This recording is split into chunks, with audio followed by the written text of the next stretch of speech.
Bib, welcome back to our channel. Kembali bersama Oni tentunya di program Kesan Diterima Kalau Bukan Ditemanis, Teknologi Edukasi Masa Kini.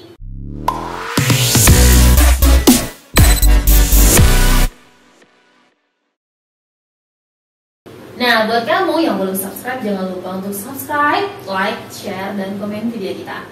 Tentunya, kali ini kita sudah menghadirkan seorang narasumber ataupun bintang tamu ataupun materi, pokoknya ini luar biasa, keren. Langsung aja kita sambut Mbak Ardianti. Halo semuanya. Iya. Nah, sobi untuk kamu nih, Mbak Ardianti ini adalah seorang lulusan dari sebuah universitas di India, tepatnya di Delhi. Nama universitasnya adalah JNU. JNU apa ya? Iya, JNU. Oke. Gimana deh, mungkin kita bisa dengar gimana sih pengalaman selama kuliah di India, karena mungkin banyak sekali ini tuh kayak anti mainstream ya. Karena kebanyakan orang kalau kuliah itu pasti kayak ke negara-negara yang bisa dikatakan keren gitu ya. Apakah India itu menurut versi Mbak itu gimana? Mungkin bisa share sama kita di sini. Jadi disclaimer dulu ya, aku di sini nggak mewakili mahasiswa ini, jadi pendapat masing-masing. Dari pengalaman aku sendiri, pertama-tama India itu negara paradoks. Jadi kalau di Indonesia kan kebanyakan apa istilahnya kita ini ya, menengah ke bawah gitu. Jadi banyak menengahnya, menengah ke bawah, menengah ke atas. Nah kalau di India itu banyak yang ke atas atau ke bawahnya, jadi menengahnya sedikit. Jadi mungkin kita bisa lihat perbedaannya gitu jadinya. Jadi di sana banyak orang yang lebih kaya dari orang terkaya di Indonesia, dan yang lebih miskin dari orang termiskin di Indonesia pun bisa sering kita lihat gitu di jalan-jalan di ini.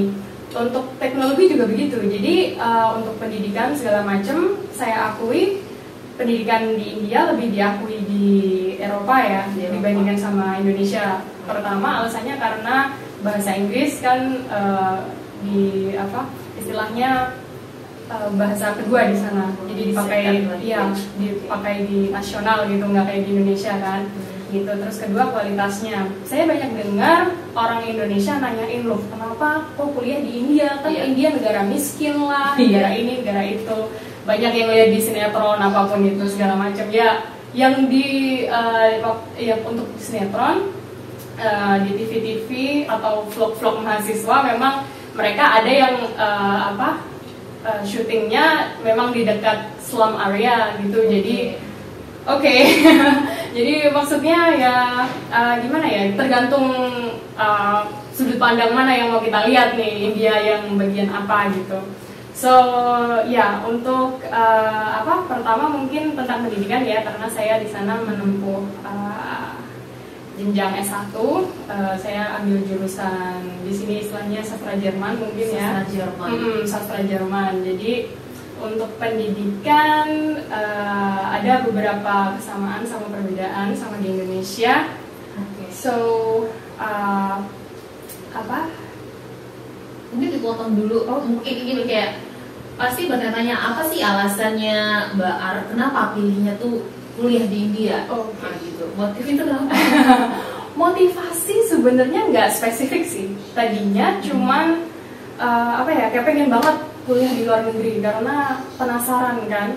Penasarannya itu banyak orang barat, bule gitu ya, kita bilangnya bule, datang ke Indonesia, terus tadinya punya persepsi Indonesia tuh begini, ternyata begitu datang ke Indonesia ternyata lebih bagus atau lebih gimana gitu. Ya, kan benar. Orangnya ramah-ramah banget, baik segala macam, tapi kok jajanan pinggir jalannya kok jorok, kok mereka makan ceker, mereka makan kepala ayam segala macam. So aku juga mikir mungkin gitu juga kali ya, kalau negara lain kan kita cuma lihat di media, cuma dengar, baca buku, aslinya nggak tahu gitu loh gitu. Jadi aku pengen banget dari SMA itu udah coba-coba, belum keterima juga di dalam negeri. Sayangnya juga nggak keterima gitu kan. Terus aku ini sih ya, waktu itu memang rada kacau sistemnya, segala macam ujian nasional kacau. Ngerasa kayaknya nilainya cukup tapi kok nggak keterima. Temenku yang nilainya kayaknya nggak lebih ini tapi kok keterima gitu. Jadi agak ada gimana gitu, sangat ngerasa kok di negara sendiri nggak ini. Terus ya udah cuman diniatin aja kita coba-coba. Terus aku cuma yakin aku nggak perlu ini. Yang penting aku mau nyarinya universitas atau orang siapapun yang benar-benar bisa lihat kemampuan aku gitu loh. Oke, berarti secara garis besarnya nggak punya target yang enggak berlebihan ya untuk kenapa di India, tapi memang lebih kayak ya di mana aja yang penting di luar negeri gitu. Iya, jadi lebih ke pendidikan sih, karena mungkin background aku kan juga nggak secara finansial ya, nggak mampu untuk kalau misalnya mau ke Jerman gitu, walaupun dapat beasiswa tapi kan kita harus punya deposit sekian puluh juta, sekian ratus juta gitu, jadi nggak inilah istilahnya, nggak apa kayak nggak kebayang kalau mau kuliah keluar nggak segampang itu gitu. So dan aku juga concern aku ke pendidikan sih, memang itu memang katanya sih hak setiap warga setiap warga negara gitu kan, tapi kenapa aku nggak keterima di mana-mana gitu, alasannya apa? Kalau aku tahu alasannya dan aku bisa menerima, oke. Waktu itu kan sama sekali nggak ada alasan, istilahnya tidak ada penjelasan. So ya itu tadi, untuk membuktikan aja gitu istilahnya. Untuk membuktikan, I mean kan kalau kita nggak keterima itu kita down ya, kita mikir apa kita orang kita di mana gitu, are we not worth it gitu. So ya jadi semacam mau kasih pembuktian gitu ya. Oke. Anda terus jadi ceritanya panjang sih, cuman simpelnya waktu itu nganggur kan, terus aku jadi tentor segala macam, bantuin teman. Waktu itu ada apa namanya, kayak ada mahasiswa dari luar ikut dan mahasiswa itu, nah dia ini volunteer apa, ngajar satu bahasa persahabatan dunia gitu, tapi itu bahasa buatan istilahnya. Ya udah kenapa enggak gitu kan. Terus ikut belajar di situ. Waktu itu di biasanya kita ketemu di sekitar UGM UNY. Nah dari situ karena pembicara, maksudnya orang yang berbicara bahasa itu orang dari segala ini ya, negara ya, dari macam-macam negara gitu, terus punya teman lah dari macam-macam negara ya. Kita paling cuma lewat media sosial ya, karena ada grup segala macam gitu.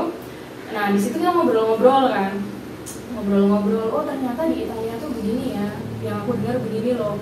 Di Indonesia kebanyakan gini nih, Indonesia tuh dengar-dengar negara Islam gitu, segala macam, negara Islam, tapi kok aku dengar begini-begini gitu. Terus kamu Muslim kan nggak pakai hijab, tapi kok ini nggak pakai cadar, nggak pakai ini, nggak pakai itu. So ya dari situ terus ada satu teman India nih, dia juga mahasiswa dapat beasiswa di sini untuk belajar bahasa Indonesia. Dia tahu nih cerita aku segala macam. Terus singkatnya 3 tahun kemudian kita ada project translate satu buku dari presidennya India nih. Dia juga yang apa namanya, scientist rocket India gitu, salah satunya. Kita ada project translate buku itu ke bahasa Indonesia. Terus dia yang tiba-tiba ini sebulan sebelum apa namanya ujian masuk universitas itu, dia tahu-tahu iniin aku, kamu harus ini nih, harus ikut ujian ini, pokoknya harus ikut gitu. Caranya gimana gitu kan? Caranya gimana? Nggak tahu silabusnya, nggak tahu kurikulum segala macam apa yang mau diujikan. Ini apa? 1 bulan lagi nih, 1 bulan lagi. Terus gimana caranya ya? Kamu harus datang ke sini. Bilang paspor nggak punya, visa apa lagi gitu kan? Tiket apa lagi gitu? Padahal kalau mau daftar visa harus punya tiket dulu gitu kan? Terus ya udah nekat aja ke sana. Perjuangannya lumayan karena embassy India juga agak susah. Karena kita kan nggak jelas ya mau kesananya kan cuma mau ikut ujian. Ya kamu turis apa? Turis bukan, mahasiswa juga bukan gitu. Nah udah itu kayak modal nekat aja, bener-bener nekat. Oke coba ya pinjam uang sana sini, oke lah gitu. Terus balik kayak nggak berharap apapun sih, nggak berharap apapun. Terus balik ke Indo. Jadi aku di sana cuma semingguan gitu. Seminggu bener-bener cuma seminggu. Aku balik 1 bulan kemudian dapat notif kalau lulus, diterima. Dan dalam waktu 2 minggu harus ke sana untuk registrasi. Oke, bagus. Iya, terus gimana tuh? Terus ya udah kelabakan lagi kan. Visanya udah beda lagi. Aku telepon embassy-nya mereka mungkin karena keterbatasan bahasa atau gimana, aku juga nggak tahu. Tapi mereka ini enggak, kan kamu statusnya jadi aku memang diterima, tapi kamu kan bukan mahasiswa gitu loh, bukan mahasiswanya, kecuali kalau terima beasiswa gitu loh. Kalau diterima beasiswa kan memang dari beasiswanya kan, visanya istilahnya. Terus udah pokoknya debat segala macam, pokoknya aku harus dapat visa pelajar nih gitu kan. Akhirnya udah sampai bolak-balik embassy berapa kali ya itu waktu itu, 3-4 kali gitu. Jadi 4 hari berturut-turut harus bolak-balik ini dokumen itu, karena ya itu tadi nggak jelas ya tujuannya istilahnya. Terus aku cuma dikasih visa untuk 6 bulan tadinya. Jadi kayak mereka nggak percaya aku bakalan. Nah ini kan mereka bilang, ini kan kalau kan besok mau registrasi nih, dikasih dokumen kan biasanya, ngumpul dokumen. Nah ini kan kalau dokumennya ada yang nggak komplit, kamu kan nggak jadi mahasiswa gitu. Jadi aku nggak bisa kasih kamu student visa yang 1 tahun atau 2 tahun, kan biasanya dikasih misal durasi belajarnya 2 tahun ya 2 tahun, durasi programnya 1 tahun 1 tahun. Nah aku cuma dikasih 6 bulan waktu itu. Ya udah deh, udah kasih 6 bulan. Nah setelah 6 bulan di sana harus beli visa pelajar lagi yang untuk 1 tahun gitu. Jadi memang ini cuman dari situ aku tahu yang lewat jalur ujian, aku cuma bayarnya 1 semester $100, itu sekitar 1,5 jutaan. 1,5 juta ya? 1,5 juta rupiah 1 semester. Murah sih. Untuk yang jalur lain yang in absentia itu sekitar $700. Wow, 7 kali lipatnya. Gila sih. Ya, yang beasiswa juga segitu. Cuma sekarang naik lagi jadi $1.200. Naik lagi. So ya dari situ jadi dibilang dapat beasiswa enggak, tapi secara enggak langsung iya, karena otomatis setelah masuk universitas itu langsung dibayar pemerintah, jadi asrama segala macam kita bayarnya cuma sebagai formalitas biar kesannya enggak gratis gitu aja. Jadi asrama juga cuma bayar 200.000 per bulan, itu udah dikasih makan 3 kali sehari, air dan lain-lain free, wifi free, semuanya free, jadi 200.000 per bulan. Wow. Gitu. So ya gitulah. Bisa jadi rekom juga nih ya. Iya, jadi kalau mau ini ada beasiswanya namanya ICCR, itu nanti udah dapat uang saku, walaupun nggak banyak sih istilahnya. S1 mungkin cuma 2 jutaan, 2 juta, 3 juta per bulan. Per bulan. Iya, uang sakunya, tapi kan yang lain udah dibayarin. Udah aman. Udah aman, jadi kayak uang saku untuk jajan, uang buku juga udah sendiri. Untuk S2 kayaknya 4 jutaan gitu. Cuman kan di sana biaya hidup 11-12 sih sama Jogja Jakarta gitu. Berarti golong murah ya? Iya, jadi kayak uang saku sebulan 2 juta oke lah ya gitu, untuk makan sama jalan-jalan mungkin. Iya. Terus gimana tuh kalau sama di India itu kan culture shocknya pasti banyak ya? Iya sih, iya. Hal pertama deh yang bikin kaget pas kuliah di sana gimana? Yang bikin kaget orang ngomong, kita kesannya kan kita nggak paham sama sekali, kayak cuma dengerin orang gitu kan, cuma bengong gitu, kayak orang marah-marah satu sama lain gitu, kayak debat gitu loh, ini kenapa, salah apa gitu kan. Ternyata enggak, memang ada mereka gitu. Itu juga dipengaruhi dari pola hidup, bukan pola hidup, cara hidup mereka, karena sebegitu banyak orangnya. Kayak populasinya mereka kan hampir 1,4 miliar. Di Indonesia cuma 270 juta. Gila, itu perbandingannya banyak banget, jauh banget. Bisa dibayangin gitu ya. Jadi karena itu, jadi walaupun wilayah mereka juga istilahnya gede, luas gitu, cuman kesempatan kerja sedikit juga, untuk belajar juga ini, tingkat kemiskinan otomatis ya kan, untuk populasi segitu banyak gitu. So mereka kebiasaan hidup keras memang. Jadi lu yang mati apa gue yang mati gitu.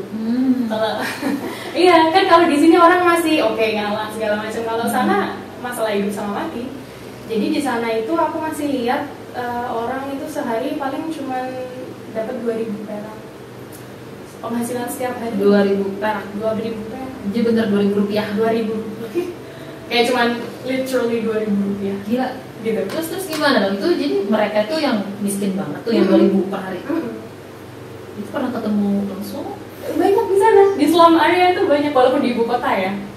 Yang aku juga temenku yang kayaknya setengah mati juga ada gitu. Jadi kayak aku di dalam kampus ketemunya yang kayak gini, di luar kampus ketemunya yang kayak kalau pergi keluar kampus nahan, karena pulang-pulang nggak bisa tidur, nggak bisa ngapa-ngapain, kayak shock lihat anak-anak berlarian di jalan gitu. Maksudnya anak kecil nggak pakai baju, istilahnya baju aja ini gitu.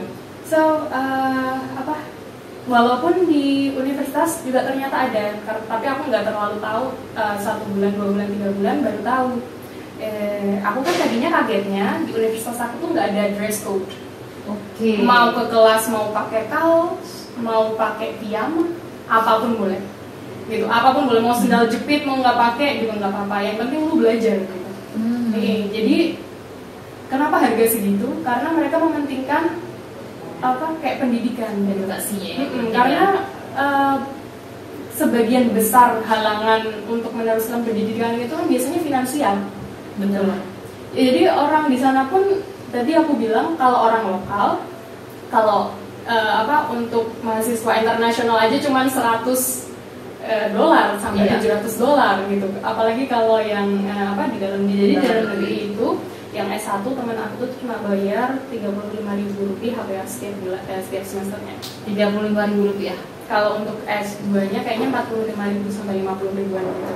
Gila sih, Bang.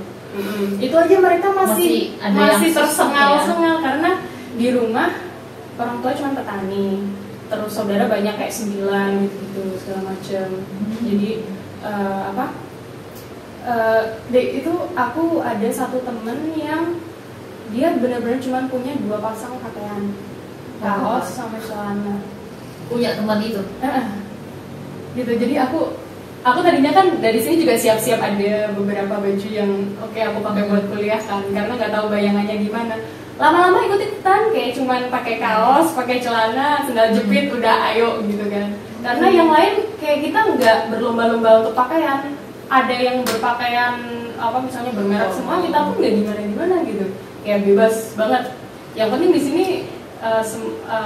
respectnya yang penting, harus menghormati satu sama lain. Sama kita di sini sama-sama belajar. Jadi status itu segala macam nggak berlaku di sana itu kurang ya kalau untuk perbedaan kasta lah gitu. Kalau kasta itu beda lagi. Jadi kasta di sana lebih kental sih daripada di Indonesia istilahnya. Penerapan kastanya di sana, kasta itu hampir berpengaruh di setiap aspek kehidupan. Setiap aspek. Jadi istilahnya misal atasan kita kastanya lebih rendah dari kita, tetap nggak ada kemungkinan besar banget nggak dihargai sama bawahannya. Air minum itu aja harus beda. Air minum mineral gitu, ininya harus beda gitu. Itu masih ada lumayan banyak, walaupun udah banyak juga yang gitu ya. Yang berpikiran maju, lebih terbuka gitu juga banyak. Cuman yang agak subtle gitu masih lumayan banyak. Dan khususnya di universitas aku, kita masuk itu udah harus tanda tangan perjanjian, nggak ada bullying, nggak ada ragging, nggak ada ini. Jadi kita harus harus tanda tangan perjanjian gitu ya. Kayaknya tuh bisa pakai di Indonesia. Iya mungkin ya. Perjanjian itu. Aku kaget kan tadinya kok. Memang birokrasi di sana ribet sih, harus tanda tangan sini sana. Jadi kayak proses registrasi itu bisa seminggu full, seminggu gitu. Jadi nggak 1-2 hari beres gitu kan. Nah tapi aku mikir ada anti bullying, ada anti ragging. Jadi sekali kamu melanggar, ya udah nggak ada kompromi apapun, nggak ada tawar menawar di kepolisian lah langsung udah keluar karena kamu udah menandatangani, udah setuju dengan itu. Berarti di sana kalau untuk hubungan antar kita itu bisa dibilang aman ya, karena no bullying gitu kan. Kalau di dalam kampus ya, kalau di dalam kampus aku ada beberapa kampus juga yang masih banyak ya mirip di Indonesia sih mungkin ya, mereka kayak ya berlomba-lomba berpakaian juga, terus pinter-pinteran siapa yang ini segala macam gitu. Jadi kalau di kampus aku khususnya itu karena memang dibangunnya berdasar spirit dari mahasiswa. Jadi aspirasi mahasiswa, cuman ada beberapa aja di dunia sih yang didesain seperti itu. Jadi memang peraturan pun dibuat dari bawah, bukan dari atas. Jadi mahasiswa ada usulan apa, nanti diproses ke atas baru. Jadi semua on behalf of the students gitu. Jadi bagusnya di situ. Ya itu tadi, jadi nggak ada dress code, nggak ada ketentuan apa ya, kamu harus beli buku ini, beli buku itu, sama sekali. Intinya memudahkan. Semua perpustakaan pun 24 jam 7 hari buka terus.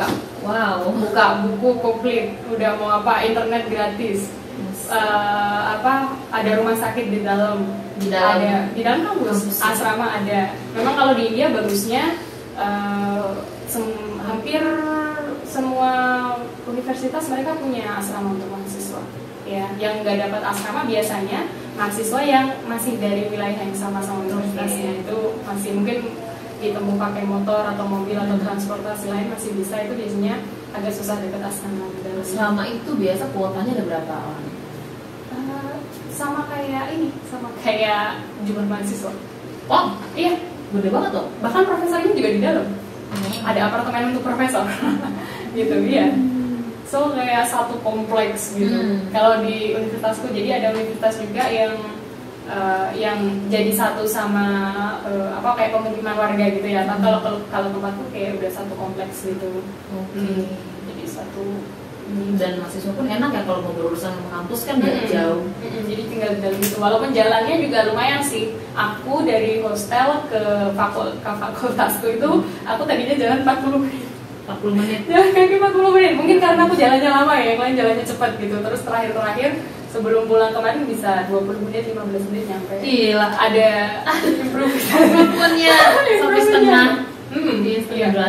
Karena kan otomatis yang lain jalannya cepet banget, aku ketinggalan gitu. Apakah aku udah telat gitu.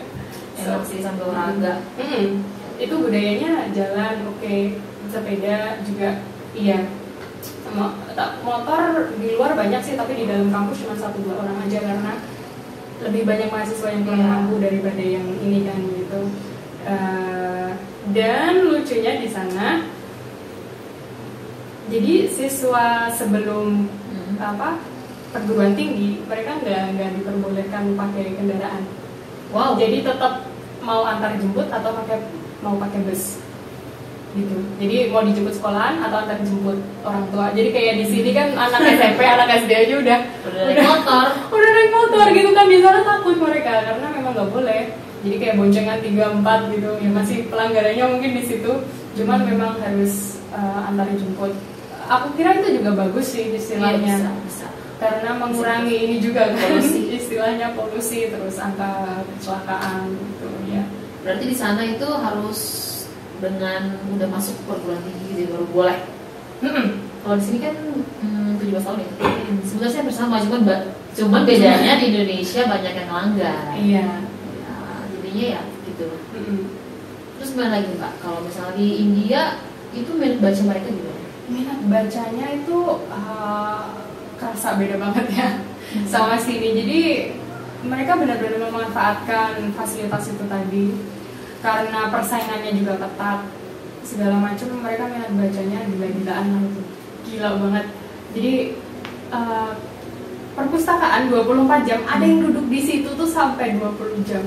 Wow. Duduk baca benar-benar baca. Aku di situ udah sampai lihat orang itu lagi masih baca aja, tadi koran, sekarang apa gitu. Iya, itu juga apa ya, jadi ternyata mereka ini ada yang mempersiapkan untuk tes CPNS-nya sana. Istilahnya, jadi tes CPNS di sana itu yang paling bergengsi istilahnya, dan paling susah untuk dijebol. Benar, karena di sana tes CPNS itu jadi kalau mau jadi duta besar, mau jadi petinggi kepolisian atau petugas administrasi negara ya, itu harus yaitu tadi lolos ujian CPNS-nya mereka gitu. Itu ada 3 tahap, dan yang diujikan itu tuh literally semuanya. Semuanya. Jadi harus tahu IPA kayak biologi ini semua, IPS, geografi, sosiologi. Terus harus tahu general knowledge. Jadi kayak apa yang sedang terjadi sekarang harus update banget di negara ini, baru ngapain negaranya, kejadiannya apa, sekarang corona ini gimana, corona asalnya gimana, terus negara ini handle-nya gimana, penanganan di negara ini gimana, terus kejadian politik apa, segala macam itu harus tahu. Itu dari tahun nggak tahu tahun kapan gitu kan. Jadi dari perang dunia segala macam mereka harus tahu sampai sekarang. Jadi kayak mereka belajar terus itu koran juga tadinya kayak Indian Times gitu kan, terus nanti koran internasional apa, mereka harus baca semua. Aku taunya itu ada teman banyak kan yang targetnya. Jadi mereka kuliah S2 itu kayak cuman buat sambilan. Oke. Cuma buat sambilan karena udah tahu kayak udah di luar kepala gitu ininya untuk sosiologi dan ggala macam gitu. Karena itu kan cuman sebagian kecil dari tes CPNS. Itu jadi kebanyakan mereka nggak masuk kelas. Jadi benar-benar satu semester nggak masuk kelas, nanti cuma ikut aja ujian gitu terakhir. Karena di tempatku lu nggak masuk kelas sama sekali nggak apa-apa, yang penting masuk ujian. Kalau nggak masuk ujian itu nggak bisa ditolerir lagi, karena tempatku kalau nggak masuk ujian tanpa alasan yang jelas itu nggak ada ujian susulan. Mau sakit, kalau sakit harus ada surat rekomendasi dokter yang menyatakan harus bed rest selama sekian hari. Nah itu baru boleh. Kalau cuma sakit ini, aku tuh setiap winter pasti sakit dan pasti datang ujian sambil batuk-batuk sambil lemes. Ya ini gurunya juga nggak peduli. Jadi ya ini tanggung jawab kamu masuk sini udah komitmen, kamu tahu kan aturannya begini. So aku nggak beda-bedain kamu sama yang lain gitu, walaupun kamu sakit istilahnya. Paling ya oke, jawabnya agak lama sedikit waktu interview gitu kan, waktu tes interview agak lama dikit, oke lah gitu. Tapi tetap waktunya paling udah dianu ini udah lebih 5 detik. Maaf begitu. So ya itu di sana taunya dari teman itu tadi nanya kan, tahu kan kita dari Indonesia. Aku kemarin dapet pertanyaan nih gitu kan di itu. Karena ada 3 tahap kan. Tahap pertama tuh soalnya objektif gitu, kayak ada 1750 soalan gitu. Ada objektif, soal dari Indonesia tuh pasti ada, karena Indonesia kan sahabatnya India dari Soekarno gitu kan. Jadi kita punya hubungan erat gitu. Jadi ada pertanyaan yang pertama itu yang aku kaget banget, apa makanan favorit presiden ketiga Indonesia? Aku mana tahu, I don't even care gitu loh. Habibie ya? Iya, makanan favoritnya apa? Iya, maksudnya Pak Habibie berarti ya? Aku nggak tahu. Bentar, apa ya gitu kan? Ya kayak sampai hal sepele itu. Jadi kayak kita sama sekali nggak tahu yang mau keluar itu apa. Jadi mereka bilangnya yang populer di antara masyarakat India. Jadi kalau tes CPNS-nya sana itu tentang apapun yang udah terjadi di bumi. Oh my god. Bahkan di luar bumi itu akan ditanyakan gitu. Jadi kita nggak tahu yang mana. Jadi kita nggak bisa belajar, nggak bisa ini prediksi dari soal-soal tahun-tahun lalu gitu. Paling yang keluar 1-2 ini. Jadi kalau mereka dapat skor setengahnya jumlah soal itu tadi udah lolos. Itu udah banyak loh, 900 itu istilahnya ya. Kan tadi tuh 750 soal. Gila, banyak banget. Itu dalam durasi berapa jam? Itu berapa jam? Kayaknya 4 jam deh. Kayak malah mendidih deh otak kalau kerjain soal segitu. Jadi itu harus sekali kayak sehari gitu. Aku benar-benar nungguin temanku tuh dari pagi sampai sore gitu dia baru keluar. Berarti dia itu harus selesai satu soal berapa detik? Nggak tahu. Yang jelas bukan ke menit ya? Enggak. Hitungnya di sini 750. Jadi 4 jam mungkin ya. Dan itu tertulis. Ya enggak, nanti ada esainya. Jadi itu yang pertama, tahap pertama itu tadi kayak ada pilihan ganda, lebih ke objektif, nggak subjektif gitu kan. Subjektifnya nanti yang tahap kedua tuh, itu nanti kayak ada 9 apa ya. Jadi pertama yang daftar kayak 1 juta orang, ke seleksi cuma diambil 15.000 ke tahap kedua. Dari 1 juta. Dari 1 juta ke seleksi ke 15.000 kan, itu nanti ada soal. Jadi biasanya tertulis lebih subjektif, jadi nggak ada kayak pilihan ganda atau ini benernya apa gitu, nggak ada. Nanti harus pilih paling nggak 2 bahasa yang yang spoken di India gitu. Jadi mungkin bisa pilih bahasa Inggris sama Hindi atau Inggris Tamil atau Tamil Hindi terserah gitu. Itu minimal 2 bahasa. Nanti ada 1 paper itu kayak general paper itu juga tentang general knowledge juga, itu essay juga. Nanti ada lagi pokoknya total 9 lah gitu, total 9 paper harus selesai sehari. Nulis sampai, kalau aku di universitas nulis juga sih jadinya. Jadi kayak yang lain 6 lembar, 20 lembar gitu kan. Gue baru dapat 2 lembar aja udah habis ini, mau ini apa ya gitu, mau menulis apa lagi. Karena kalau di sini kan diajarin yang penting poinnya gitu, yang penting singkat padat jelas istilahnya. Kalau di sana memang nulis, jadi foto banget, foto. So itu udah, nanti tahap ketiga. Tahap ketiga itu cuman ada berapa? 3.000 orang. Jadi tahap ketiga 3.000 orang itu interview. Interview nanti ada interviewernya ada 1, 2, 3, 4 kalau nggak 5 di bidangnya masing-masing. Karena waktu tahap kedua tadi ada essay yang sesuai jurusan kamu. Maksudnya kamu mau fokus ke psikologi atau mau fokus ke biologi, apapun yang kamu ahli di bidangnya mungkin. Nah itu nanti dites di interviewnya itu yang kamu tulis kemarin. Iya. Gitu. Nanti yang lolos cuma 100 dari 1 juta dari awal tadi. 1 juta 15.000, 3.000 jadi 100. Nah itu yang top 100 itu dapat pekerjaan yang paling top juga di India. Jadi nanti jadi ada IAS, terus IFS. Jadi IAS itu kayak administratifnya, jadi ntar di administratif negara gitu. Jadi kepala distrik atau ini, terus IPS itu kepolisiannya, jadi kepala polisi.